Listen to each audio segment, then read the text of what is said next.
Alexander জয় করেছিলেন পুরো পৃথিবীকে, কিন্তু পুরো পৃথিবী জয় করলেও একটি নগরীকে ঘাঁটাবার সাহস পাননি তিনি। আর সেটি হলো গ্রিসের অন্যতম শক্তিশালী নগরী স্পার্টা। বলা হয় স্পার্টানরা নিজেদের শক্তিতে এত বেশি বিশ্বাসী ছিল যে নিরাপত্তার খাতিরে শহরের পাশে কোনো দেয়ালও নাকি নির্মাণ করেনি তারা।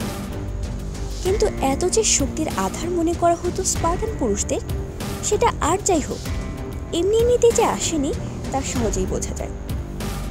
ছোট্ট বালককে বীর যোদ্ধা হতে যেতে হতো চরম পরীক্ষার মধ্য দিয়ে।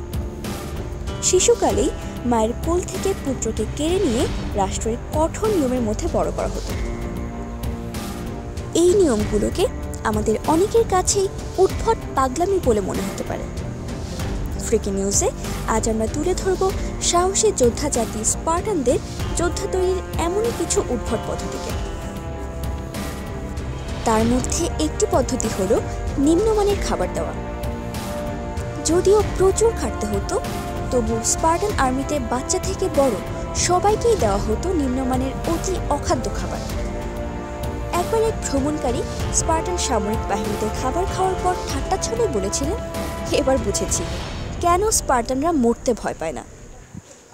সেখানে সবচাইতে ভালো মানের খাবার হিসেবে পরিচিত ছিল ব্ল্যাক ব্রোথ, যেটি কিনা রান্না করা হতো মাংস, রক্ত, লবণ ও ভিনেগার দিয়ে, তাও আবার খুব অল্প পরিমাণে। যে জন্তু মারতে পারত সে অবশ্য একটু বেশি ভাগ পেত, কিন্তু কোনো সময় বাড়িতে বসে খাবার গ্রহণের অনুমতি ছিল না কোনো স্পার্টান যোদ্ধার। আরও একটি কঠিন পদ্ধতি হলো শাস্তিচক্র। খাবার খাওয়ার পর একজন আন্ডারমাস্টারের কাছে আসতে বাধ্য হতো শিক্ষানবিশেরা। তাদেরকে কিছু প্রশ্ন করত আন্ডারমাস্টার। উত্তর পছন্দ না হলে প্রচণ্ড আঘাত করা হতো শিক্ষানবিশের হাতের আঙুলে।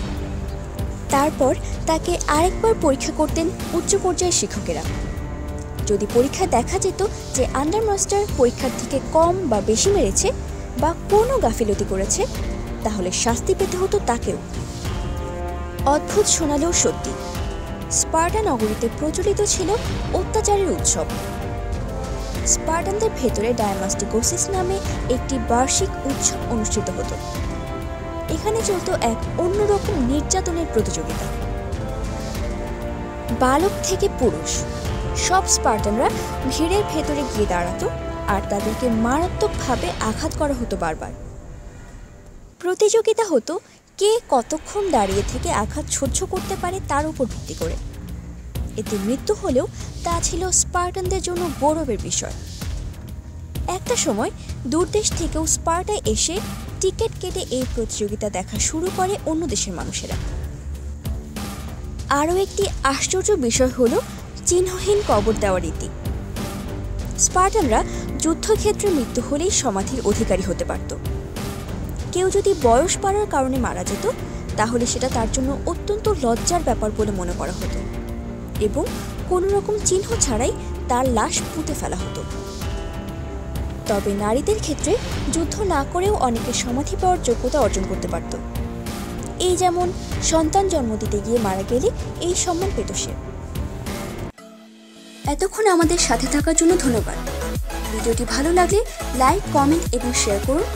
আমাদের পরবর্তী পোস্ট পেতে অবশ্যই সাবস্ক্রাইব করতে ভুলবেন না।